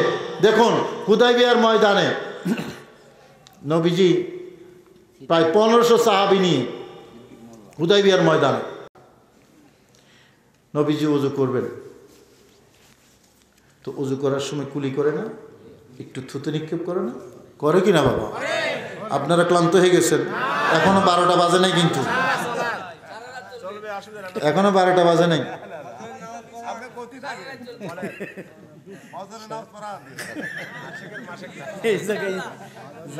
মুহাম্মাদের নাম জপেছিলি বুলবুলি তো জাগে। বোঝা যাচ্ছে আপনারা কতক্ষণ থাকবেন, আওয়াজে বোঝা যাচ্ছে আপনারা কতক্ষণ থাকবেন। আমি একটু টেস্ট করলাম আর কি।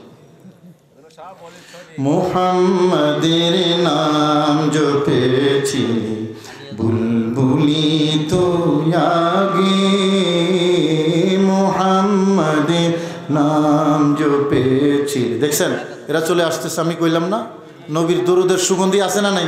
এই বাবারা আসো, এই তোমরা কাছে, তোমাদের খুব পছন্দ হয়েছে আমার, এদিকে আসো, এদিকে আসো, তোমাদেরকে খুব পছন্দ হয়েছে। আমি গজলের টান দিছি, তোমরা এসে গেছো, তোমরা আমার খুব প্রিয়। বসো, এদিকে বসো। তাই কি রে তোর কণ্ঠের গান, তাই কি রে তোর কণ্ঠের গান, এমন মধুর লাগে ওরে, এমন মধুর লাগে। মুহাম্মাদের নাম জপেছিলি বুলবুলি তুই আগে, মুহাম্মাদের নাম জপেছিলি বুলবুলি তুই আগে। ওরে গোলাপ নিরিবিলি মোর নবীর কদম ছুঁয়েছিলি, ওরে গোলাপ নিরিবিলি মোর নবীর কদম ছুঁয়েছিলি। সেই কদমের খুশবু আজো, সেই কদমের খুশবু আজো তোর আতরে জাগে ওরে, তোর আতরে জাগে। মুহাম্মাদের নাম জপেছিলি বুলবুলি তুই আগে, মুহাম্মাদের নাম জপেছিলি বুলবুলি তুই আগে। কষ্ট লাগে? ওরে ভ্রমর তুই কি প্রথম ছুঁয়েছিলি নবীর কদম, ওরে ভ্রমর তুই কি প্রথম চুমেছিলি নবীর কদম গুনগুনিয়ে সেই কথা কি গুনগুনিয়ে সেই খুশি কি জানাস রে গুলবাগে ওরে জানাস রে গুলবাগে মুহাম্মাদের নাম জপেছিলি বুলবুলি তুই আগে মুহাম্মাদের নাম জপেছিলি বুলবুলি তুই আগে। নবীর কথা বললে মুখে সুগন্ধি হয়, মুখে তাসির হয়। কথা বলেন ঠিক কিনা? আমার ভাইরা, নবীজি থুতু নিক্ষেপ করতেছে। সহিহ বুখারীর হাদিস। সাহাবায়ে কেরাম নবীকে কতটা সম্মান এবং মহব্বত করতেন, দুই একটা উদাহরণ দিতে চাই। নবীজি থুতু নিক্ষেপ করতেছেন। 1500 সাহাবায়ে কেরামের 3000 হাত এভাবে হাত বাড়াইয়া দিলেন টাকার জন্য। নবী থুতু নিক্ষেপ করছেন।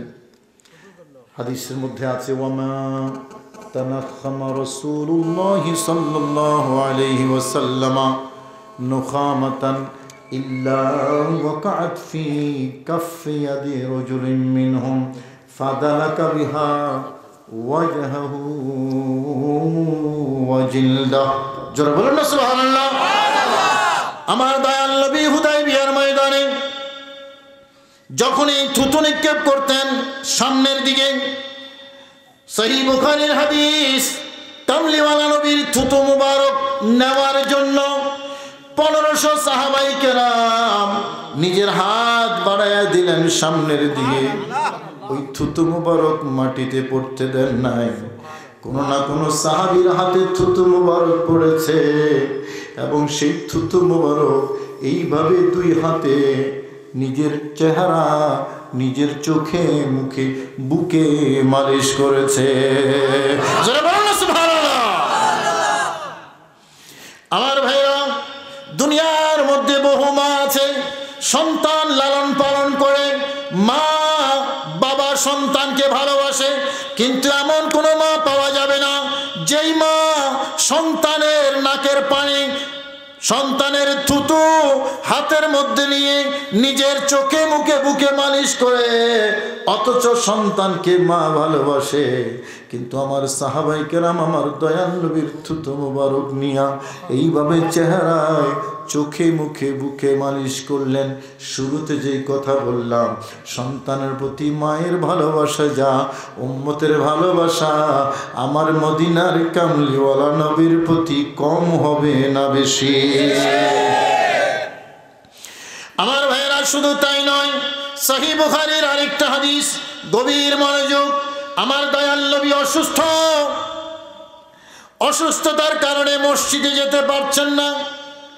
আম্মা জান আয়েশা সিদ্দিকাকে বললেন, যাও তোমার আব্বা আমার সাহাবী আবু বকরকে বলো সাহাবায়ে কেরামকে নিয়ে নামাজ পড়তে।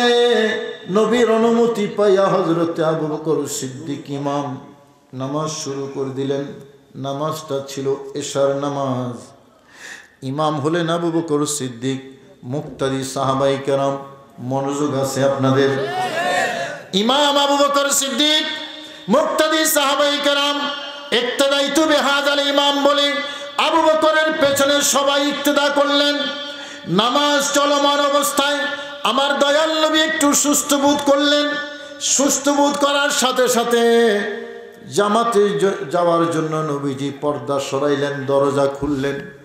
এক কদম দুই কদম করে নামাজে যাচ্ছেন। এই দেশে নামাজ আছে না নাই?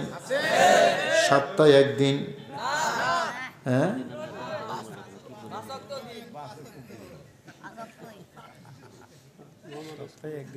সপ্তাহে একদিন,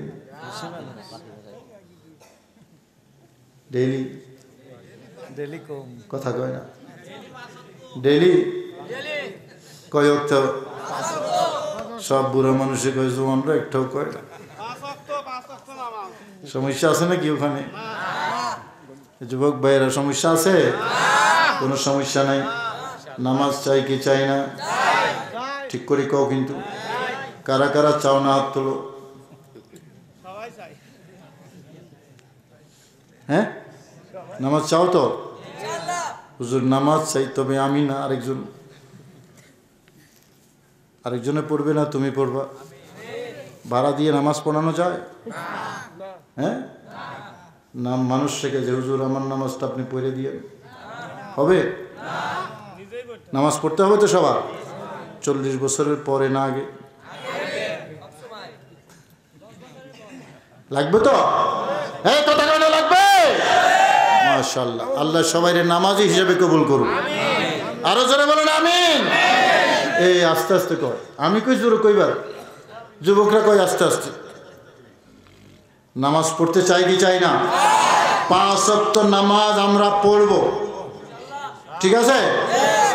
আল্লাহ কবুল করুন, সবাইকে তৌফিক দান করুন। নবীজি একটু সুস্থ বোধ করলেন, চলে গেলেন সেখানে। যুবক ভাইরা খেয়াল করো, নবীজির সামনের কাতারে আস্তে আস্তে আস্তে গিয়ে ইমামের ঠিক পেছনে, এদিকে পশ্চিম না, ঠিক এখানে দাঁড়াইলেন ইমাম আবু বকর। এখন আইসা নবী পেছনে দাঁড়াইলেন মুক্তাদি। আবু বকর সিদ্দিক যখন নামাজ পড়তেন তখন একেবারে সেজদার দিকে দৃষ্টি রাখতেন, ডানে বামে সামনে পিছনে কোনো দিকে তাকাইতেন না। আমাদের মধ্যে কেউ কেউ আছে মোটামুটি নামাজে দাঁড়াইয়া আন্দর কিল্লা সহ দেখে, আছে না বাবা? এরকম করেন না, কিন্তু আন্দর কিল্লা দেখার সময় কিন্তু অন্য সময়, নামাজের মধ্যে না। কোথায় থাকবে? সেজদায়। কোথায়? সেজদার দৃষ্টি থাকবে। হযরত আবু বকর সিদ্দিক একেবারে গভীর মনোযোগ দিয়ে নামাজ পড়তেন। নবীজি আসছে টেরও পায়নি, খবরও নেই। এখন সাহাবাই কেরাম নবীর দুই পাশে যারা দেখলেন, সর্বনাশ, নবীর সামনে আবু বকর, হতেই পারে না, সম্ভবই না। নবী হলেন ইমামুল আম্বিয়া ওয়াল মুরসালিন। আবু বকর না, সকল নবীদের ইমাম, সকল রসুলদের ইমাম। সেই নবী পেছনে, আবু বকর সামনে। কিন্তু বিপদে পড়ে গেছে, নামাজের ভেতরে তো আর কন যায় না। আবু বকর, নবী আইসে, তুমি পিচ্ছা আসো, কথা কন যায় নাকি? বিপদে পড়ে গেছে, বলা তো যায় না, সহ্য হয় না, বলা যায় না, সহ্য হয় না, কি করা যায়? তারপর আবু বকরকে জানান দিতে হবে, নবী আইসে, তুমি পিছনে আসো, কথা তো বলা যাবে না। তো পাশে দুইজন এরকম করতেছে,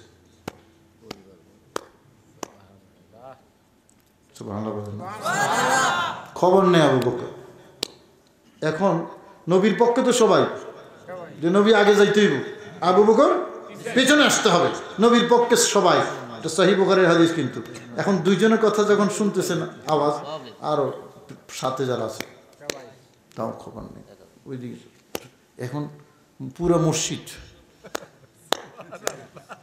এভাবে। এখন আবু বকর হঠাৎ করে চিন্তা করলো, কিরি ঠুস ঠুস আওয়াজ কোত্থেকে আসে। এবার আর চোখে একটু পিছনে তাকায় দেখলেন, সর্বনাশ, ইমামুল আম্বিয়া ওয়াল মুরসালিন, নবীদের ইমাম, রসুলদের ইমাম আমার পেছনে, সর্বনাশ। দেখার পরে আবু বকর যখন দেখলেন, নবীজিও টের পাইলেন যে আমি আসছি, আবু বকর দেখেছে। নবীজি এভাবে ইশারা দিলেন, আবু বকর, অর্থ হইল, আবু বকর তুমি তোমার জায়গায় থাকো। আর একটু জোরে বলেন না সুবহানাল্লাহ। এই আবু বকর, তুমি তোমার জায়গায় থাকো। আবু বকরকে ইশারা দেওয়ার পরে আবু বকর আল্লাহর দরবারে হাত তুলে দিলেন নামাজের ভিতরে। সুবহানাল্লাহ কইতেন না? আমরা তো নামাজের পরে হাত তুললেও দোষ,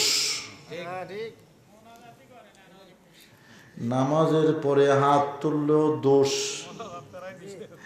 আর আবু বকর সিদ্দিক নামাজের মধ্যে আল্লাহর দরবারে হাত তুলে শুকরিয়া আদায় করলেন, আল্লাহ, এমন নবীর উম্মত যেই নবীর সামনে জিবরাইল যাওয়ার অনুমতিও নাই। আল্লাহ, তোমার দরবারে আবু কুহাফার ছেলে আমি আবু বকর শুকরিয়া আদায় করি।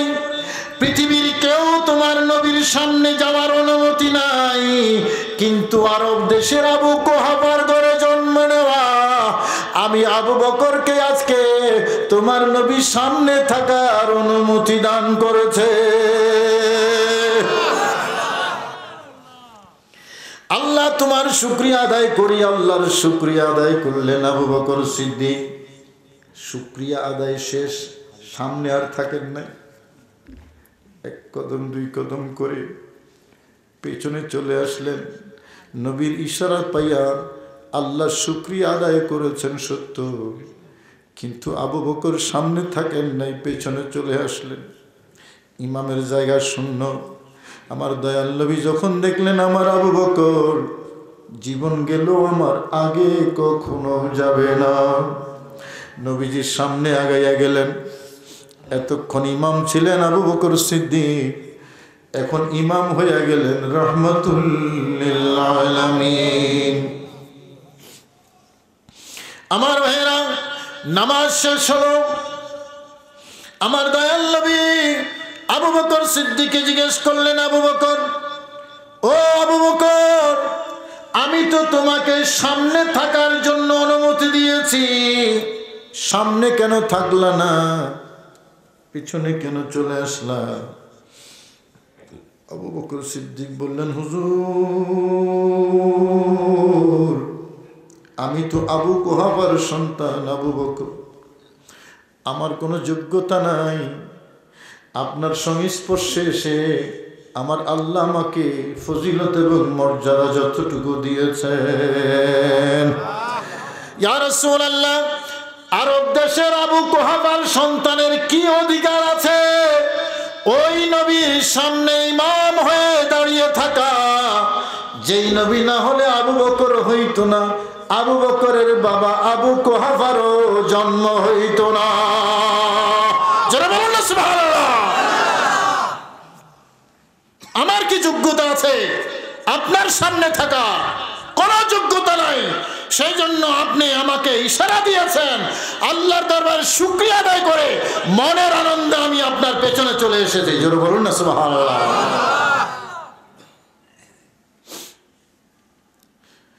আমার ভাইরা, নবীজির সামনে যায় নাই, এটা হলো আদব। কিন্তু যখন দয়াল নবী যখন হিজরতে বের হয়েছে, আবু বকর একবার সামনে যায়, আবার পেছনে আসে, আবার ডানে যায়, আবার বামে যায়। নবীজি বললেন, আবু বকর, তুমি তো আমার সামনে কখনো যাও না, এবং আমার হাইট যতটুকু আছে, ছায়া পড়লে ছায়া যতটুকু যেত, নবীর তো ছায়া নেই, ছায়া পড়লে যতটুকু যেত এর ভিতরেও তুমি হাঁটতা না, এর পেছনে হাঁটতা। আজকে যে একবার সামনে, আবার পেছনে, আবার ডানে, আবার বামে হাঁটতেছো কেন? কি কারণে? কি হয়েছে? পাগল হয়ে গেল তুমি? বললেন, হুজুর না, আজকে আপনার সঙ্গে আমি একা। আমি যখন পেছনে থাকি তখন কলিজা কাঁপে, না জানি সামনে থেকে শত্রু এসে আপনাকে আক্রমণ করে। হুজুর, সেই জন্য দৌড়াইয়া সামনে যাই। সামনে যখন যাই তখন মনে হয় ডান বা বাম থেকে আপনাকে শত্রু আক্রমণ করবে, তখন ডানে একবার যাই, বামে একবার যাই, পেছনে একবার যাই, ডানে একবার যাই। হুজুর, আমি আপনার সাথে থাকা অবস্থায় আপনাকে যদি কেউ আক্রমণ করে, কিয়ামতের দিন আল্লাহ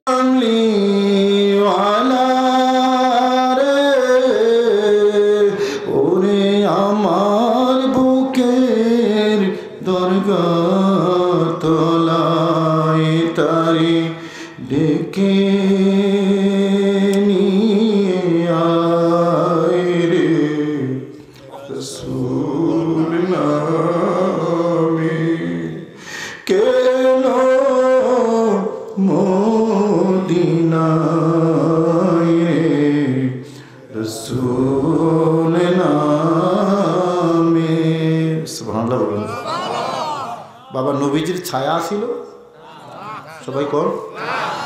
নবীজি রোদের মধ্যে হাঁটলে নবীর ছায়া পড়তো? কেন বাবা? কারণটা কি? এই কারণের মধ্যে এই প্রশ্নটা জবাব আছে। একখান প্রশ্ন আসছে আমার কাছে। প্রশ্ন হলো, হুজুর, আমরা বিপদে আছি, এই নিয়ে নবী নূর না মাটি? নবীর ছায়া ছিল? কেন? কারণ নবীজি নূর ছিলেন। না আর একটু আস্তে আস্তে কোন সুবহানাল্লাহ। নবীজি কি ছিলেন? নূর, আলো। আলোতে অন্য বস্তুর ছায়া হয় কিন্তু আলোর ছায়া। আচ্ছা, এই প্রশ্ন, এই বিষয়ে যারা প্রশ্ন তুলে ওনাদের মুরব্বীর নাম হলো আশরাফ আলী থানভী।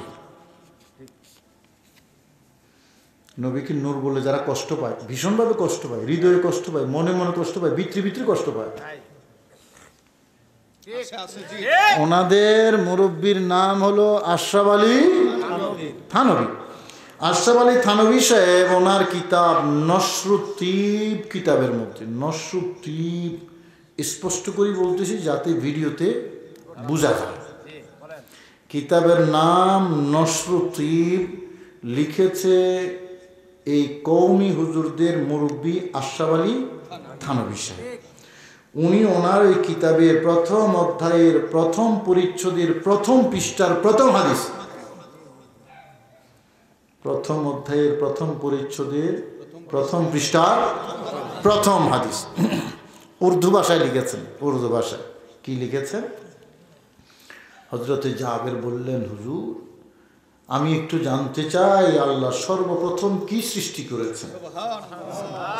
নবীজি বললেন, এই জাবের, अल्लाह ताला ने सबसे पहले अपने नूर के फैज़ से तुम्हारे नबी के नूर को पैदा किया। এই একটা স্লোগান আপনারা দেন, লিল্লাহি তাকবীর। এটার এই স্লোগানটা তো এরকম না হয় এরকম হইতে পারে, নারায়ে তাকবীর। এই তাকবীর মানে কি আস্তে কর না জোরে? আস্তে আস্তে কেন কইলেন? লিল্লাহি তাকবীর না, বলবেন কি নারায়ে, বলেন নারায়ে তাকবীর, আরো জোরে নারায়ে তাকবীর। আজকের পর থেকে স্লোগান এভাবে দিবেন, নারায়ে তাকবীর। আরেকটা আছে না, নারায়ে, বলেন নারায়ে দিবেন তো, কথা কয় না, দিবেন নি? ওই ইউটিউব মুফতি আছে কিছু, নারায়ে তাকবীর তো ভয় করে, তাকবীর দাও তো ভয় করে কেন? দেখেন না দেশের কি অবস্থা, দেশের কি অবস্থা। যারা সন্ত্রাসী তারা না সন্ত্রাসী, সুন্নিরা কি সন্ত্রাসী? সুন্নিরা সন্ত্রাস করে না, ভালোবাসে, মহব্বত করে, ঠিক কিনা বাবা? বলতেছিলাম স্লোগান কমপক্ষে দুইটা, একটা হলো নারায়ে তাকবীর আল্লাহু আকবার, আর একটা হলো নারায়ে রিসালাত ইয়া রাসূলুল্লাহ। ভয় লাগে? আবার বলেন নারায়ে রিসালাত ইয়া রাসূলুল্লাহ। এবার ফরমাল স্লোগান আমি বলবো, আপনারা বলবেন নারায়ে তাকবীর। মানুষ যা আওয়াজ কি তা হইছে? কার জন্য রাখছেন আওয়াজ? চেয়ারম্যানের জন্য? সামনে চেয়ারম্যান নির্বাচন, এমপি নির্বাচন আইতেছে, এখানকার জন্য কিছু শক্তি ইনটেক রেখে দিতেছেন না? নবীর জন্য সব দিতে রাজি আছি না নাই? একটা স্লোগান দিবেন যাতে শক্তিপাড়া থেকে মদিনায় যায়। সম্ভব? সম্ভব? সম্ভব। এই হ্যালো কইলে আমেরিকা শোনা যায় না? তো এই হ্যালো যদি আমেরিকায় যায়, আমাদের নারায়ে তাকবীর নবীর মদিনায় যাইতে পারে কি পারে না? সেইভাবে মহব্বত নিয়ে আওয়াজ বুলন্দ কইরা স্লোগান দিবেন নারায়ে তাকবীর। এটা তো সিরাজগঞ্জ শহরও যায় না, যাইতে হবে কোথায়? এই যুবক ভাইরা, দুপুরে ভাত খাইছ? গরম ভাত না পানি ভাত? হ্যাঁ, গরম ভাত। তাহলে গরম ভাতের স্লোগান চাই, নারায়ে রিসালাত। দেখছেন নি এখন বাইরে স্লোগান, এই হলো বড় স্লোগান। ফেসবুক মুফতি আছে কিছু, ইউটিউব মুফতি, তারা বলে যে নারায়ে তাকবীর মাইনা নেওয়া যায়, এটার সাথে নারায়ে রিসালাত তো মাইনা নেওয়া যায় না। এরা হলো ফেসবুক মুফতি। নবীর হাদিস শুনুন, নবীর হাদিস, নবীজি, এটা নবীর হাদিস না, হাদিসে কুদসি, আমার আল্লাহর কথা, হাদিসে কুদসি, সূরা আলাম নাসর আয়াত, ওয়া রাফা'না লাকা যিকরাক। এই আয়াতের তাফসিরে প্রায় সকল তাফসির আছে, এই হাদিস প্রায় সকল তাফসিরে। ঠিকানাও পেয়ে দিলাম, ওয়া রাফা'না লাকা যিকরাক। আমার আল্লাহ আয়াত নাজিল করে আয়াতের তফসির পাঠিয়ে দিলেন। আয়াতের তফসির আমার আল্লাহ পাঠিয়ে দিলেন জিবরাইলের মাধ্যমে। বললেন, জিবরাইল যাও আমার নবীকে আয়াতের অর্থ বলে দাও। আয়াতের তফসির হলো এই, ইদা জুকিরতু জুকিরতা মাই, হাবিব যখন আমি আল্লাহকে স্মরণ করা হবে, আমি আল্লাহর সাথে, আমি আল্লাহর, যখন আমাকে স্মরণ করা হবে আমি আল্লাহর সাথে আপনি নবীকেও স্মরণ করা হবে। যারা বলেন না সুবহানাল্লাহ। সাথে আপনাকেও স্মরণ করা হবে। তাইলে নারায়ে তাকবীর দিয়ে যখন আল্লাহকে স্মরণ করলাম, সাথে নারায়ে রিসালাত দেওয়া যায় কি যায় না? ফেসবুক ইউটিউব মুফতি হইল ভিন্ন, আমি কিন্তু মাদ্রাসার মুফতি। আমার ভাইয়েরা, ইদা জুকিরতু জুকিরতা মাই, হাদিসে কুদসি আমার আল্লাহর কথা, যখন আমি আল্লাহকে স্মরণ করা হবে তখন আপনি নবীকেও স্মরণ করা হবে। আবার দেন নারে তাকবীর, নারে রিসালাত। বাস, আল্লাহ কবুল করুন। সাল্লাল্লাহু আলাইহি ওয়াসাল্লাম। নবীজি নূর, থানবী সাহেব কি বলেছেন? ও जाबिर, अल्लाह ताला ने सबसे पहले तुम्हारे नबी के नूर को अपने नूर के फैज़ से पैदा फरमाया। ओ जाबिर, अल्लाह पाक सर्वप्रथम तुम्हार नबीर नूर के আল্লাহর নূরের ফয়েজ থেকে সৃষ্টি করেছেন। নবী মোর নূরে খোদা তারে তারে সকল পয়দা, কষ্ট লাগে বলেন, নবী মোর নূরে খোদা তারে তারে সকল পয়দা, আদমের কলবেতে, আদমের কলবেতে তারি নূরে রোশনী, নবী মোর পরশমণি, নবী মোর সোনার খনি, নবী নামে জপে যে জন সেই তো দুজন।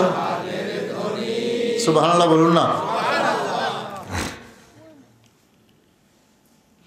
মৃত ব্যক্তির জানাজার পর কবরে দেওয়ার পূর্বে দোয়া করা যাবে কিনা? অবশ্যই যাবে। কি নিষেধ আছে? কোনো 144 জারি করা আছে? কে 144 জারি করছে? 144 জারি করছে কে? কার অধিকার আছে আল্লাহর কাছে দোয়া করতে বাধা দেওয়ার? যারা আল্লাহর কাছে দোয়া করতে বাধা দেয় এরা শুধু বান্দার দুশমন না, আল্লাহর দুশমন। নবীজি বলেছেন, আকসিরু ফিদ দুআ, হাদিস শরীফ, তোমরা দোয়া বেশি বেশি করে করো। কথা কার? আমার না আল্লাহর নবীর? আল্লাহর নবীর কথা। আকসিরু ফিদ দুআ। অন্য হাদিসে আছে লা তাজিজু ফিদ দুআ, দোয়া করতে তোমরা অলস হইও না, অক্ষম হইও না, বেশি বেশি দোয়া করো। আল্লাহ দোয়া কম চায় নাকি বেশি হওয়া চায়? তো বাধা দেওয়া মানে দোয়া কইরো না, এটা কি বেশির পক্ষে না বিপক্ষে? তাহলে এটা কি আল্লাহর দোস্ত না দুশমন?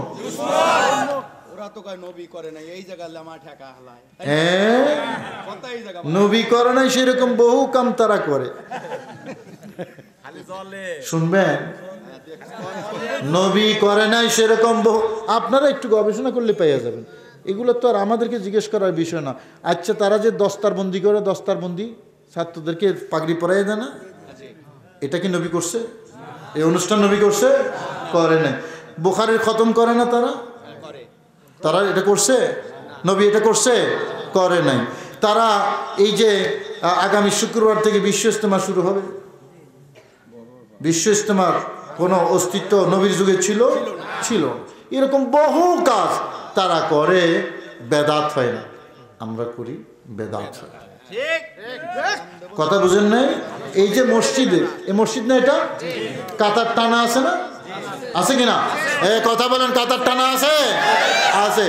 ওই যারা ওয়াহাবি, সালাফি, দেওবন্দি, ওনাদের মসজিদে কাতার টানা আছে না? তো ওনাদেরকে জিজ্ঞেস করেন, হুজুর আপনার মসজিদে তো কাতার টানা আছে, প্রশ্ন হলো নবীর মসজিদে এরকম দাগ দেওয়া ছিল? নবীর যুগে এরকম দাগ দেওয়া ছিল? নবীজি বলেছেন তোমরা কাতার সোজা করো, কিন্তু দাগ দিয়ে তো সোজা করেন নাই। কথা ঠিক কিনা? দাগ দিতে চাইলে নবীর যুগে দাগ দেওয়া সম্ভব ছিল না? এই নবীর যুগের রং আসিল না, রশি আসিল না? কথা কয় না, রশি আসিল কিনা? তো নবীর মসজিদ তো 100 হাত লম্বা, তো 100 হাত সুতা একটা নবীর যুগে ছিল না? ছিল। 100 হাত লম্বা সুতা টানিয়ে দিতে পারতেন, এই সুতা বরাবর তোমার পা রাখো, সম্ভব ছিল, কিন্তু নবী করেননি। তো তুমি যে করতেছো বেদাত না? এমন কোন মসজিদ আছে যে মসজিদে দাগ টানা নাই? কোন তো এই মুরব্বীরা বলেন না, সব মসজিদে আছে না দাগ টানা আছে? তো দাগ এটা তো নবীজির যুগে ছিল না, কামটা কিন্তু ভালো। নবীর যুগে না থাকলেও কাজ কিন্তু ভালো, কাতার সোজা করতে সহায়ক। সুতরাং এটাকে বেদাত বলা যাবে,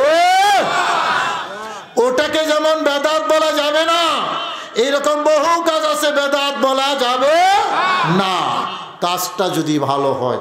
আমার বাবারা, এখন প্রশ্ন হলো জানাজার পরে মুনাজাত, এটা দলিল ছাড়া না, দলিল আছে।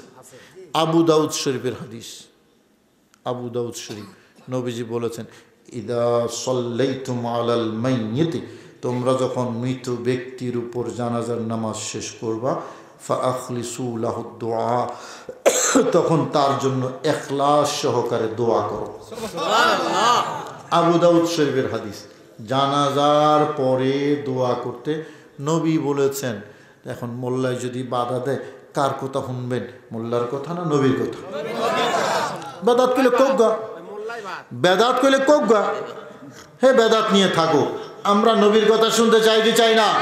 তাইলে আবু দাউদ শরীফের হাদিস দ্বারা প্রমাণিত জানাজার পরে দোয়া আছে, আছে কি নাই?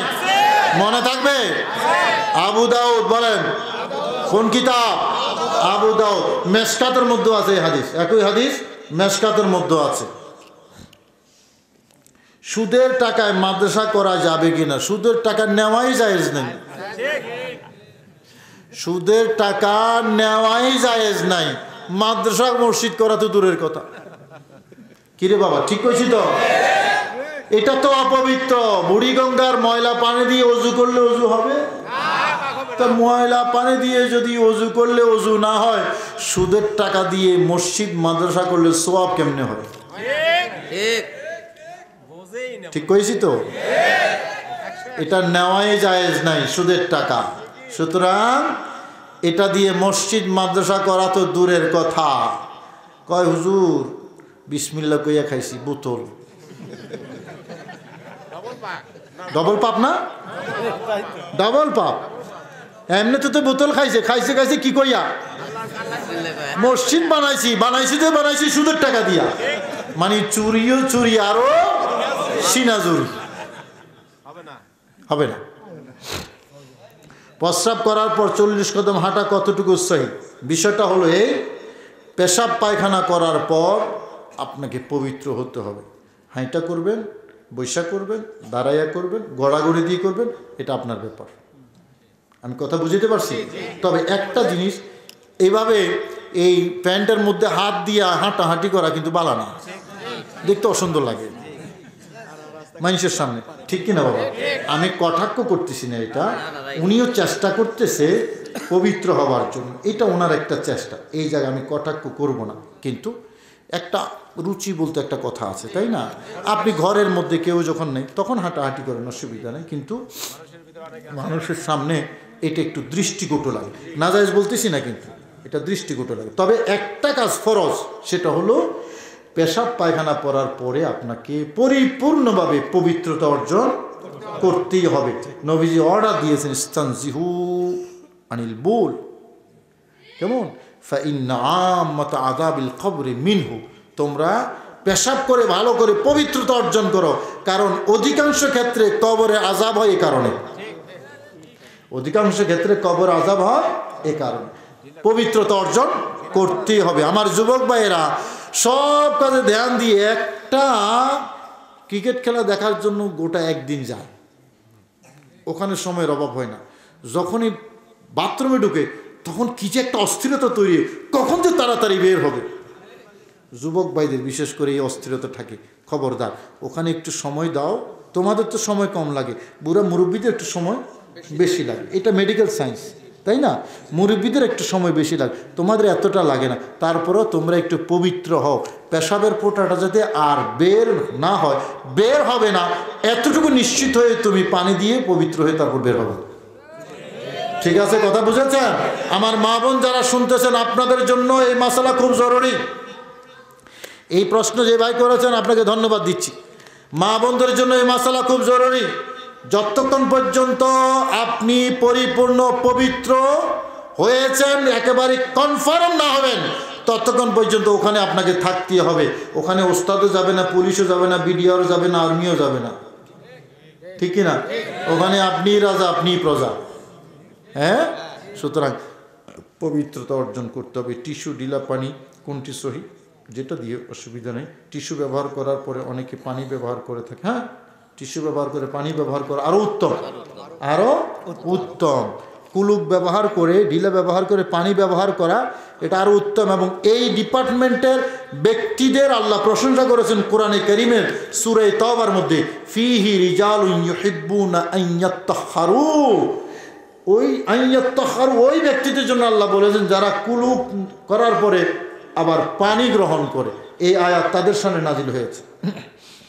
লোকজনের মধ্যে এটা তো আগেই বললাম, আর কিছু নাই। তো আপনারা খুশি তো? আলহামদুলিল্লাহ। আজকে অনেকক্ষণ আপনাদেরকে কষ্ট দিলাম, প্রায় 2 ঘন্টা হয়ে গেছে, 12টা পার হয়ে গেছে। বাবা মা মারা গেছে, সবার জন্য দোয়া করব। আশেপাশে কবরস্থানে যারা আছেন আমরা সবার জন্য ইনশাআল্লাহ দোয়া করব। আল্লাহুম্মা আমিন। রব্বানা যালামনা আনফুসানা ওয়া ইল্লাম তাগফির লানা ওয়া তারহামনা লানাকুনান্না মিনাল খাসিরিন। রব্বিরহামহুমা কামা রব্বায়ানি সগীরা। রব্বুল আলামিন আল্লাহ, গভীর রাতে মাহফিল শেষে দয়াল নবীর ওপর সংক্ষিপ্ত সালামি দিয়ে আল্লাহ আপনার শাহী দরবারে আমরা ভিখারির মতো হাত তুলেছি। আল্লাহ, আল্লাহ আপনার দরবারে কিছু চাওয়ার মতো যোগ্যতা আমাদের নাই। আল্লাহ, হাত বাড়াবার মতো যোগ্যতা আমাদের নাই, বলার মতো জুবান আমাদের নাই। আল্লাহ, উপস্থাপন করার মতো আমল আমাদের নাই। আল্লাহ, আপনি বলেছেন দোয়া করার জন্য, দোয়া করলে আপনি খুশি হন। আল্লাহ, আপনাকে ডাকলে আপনি খুশি হন, আপনার কাছে নত হলে আপনি খুশি হন, আপনার কাছে হাত বাড়ালে আপনি খুশি হন, ভিক্ষা চাইলে আপনি খুশি হন। আল্লাহ, আল্লাহ সেই সুবাদে আপনার দরবারে ভিক্ষার হাত বাড়িয়ে দিয়েছে। আল্লাহ, আমাদের এই হাত ফরিয়াদ, আমাদের দোয়া দুরুদ আপনার শাহী দরবারে কবুল করো। আল্লাহ, আমাদের পরিচয় আমরা গুনাহগার, আপনার পরিচয় আপনি গফুর গফফার। মাওলা, আমাদের গুনাই গুনাহ। আল্লাহ, এই স্বল্প জীবনে রাত দিন 24 ঘন্টা, বছরের পর বছর অসংখ্য গুনাহ আমরা করেছি। আল্লাহ, তারপরেও তো আপনার বান্দা, আপনার নবীর উম্মত, কত মানুষ আছে আপনাকেই চিনেই না, কত মানুষ আছে আপনাকে স্বীকারই করে না। আল্লাহ, আমরা তো আপনাকে রব বলে জানি, রব বলে মানি, খালেক বলে মানি, আপনাকে সেজদা করি। আল্লাহ, দয়া করে আমাদের দোয়া ফরিয়াদ আপনি কবুল করুন। আল্লাহ, আমাদের সকলের গুনাহ খাতা আপনি মাফ করুন। আমাদের মেহেরবান আব্বাজান, আম্মাজান যাদের কবরে চলে গেছেন, দাদা দাদি, নানা নানি, শ্বশুর শাশুড়ি, আপনজন, আত্মীয় স্বজন, ছেলে মেয়ে, ভাই বেরাদর, আল্লাহ কোন অবস্থায় আছেন আমরা কেউ জানি না। আল্লাহ, দয়া করে আমাদের এই আপনজনদের কবরে আমাদের এই মাহফিলের পরিপূর্ণ সওয়াব আপনি বকশিশ করুন। আল্লাহ, বিশেষ করে আমাদের আব্বাজান, আমাদের আম্মাজান, আল্লাহ কত কষ্ট করে আমাদেরকে জন্ম দিয়েছেন, কত কষ্ট করে আমাদেরকে লালন পালন করেছেন। আল্লাহ, শীতের দিনে আমরা যখন পেশাব করে দিতাম, আল্লাহ পুরো বিছানা ভিজে যেত। আম্মাজান ওই ভিজা বিছানায় শুয়ে আমাদেরকে কম্বল দিয়ে বুকের উপর জড়াইয়া ধরতেন। মওলা, আল্লাহ সেই মাকে কবরে রেখেছে যারা, আব্বাজান মাতার ঘাম পায়ে ফেলে আল্লাহ আমাদের জন্য কামাই করে আমাদের মুখে খাবার তুলে দিয়েছে, সেই আদরের, শ্রদ্ধার, ভালোবাসার আব্বাজান আম্মাজান কবরে শুয়ে আছেন। কতদিন হয়েছে আল্লাহ, কত মাস গিয়েছে, আমরা জানি না কি অবস্থায় আছেন আমাদের আব্বা, আমাদের আম্মা।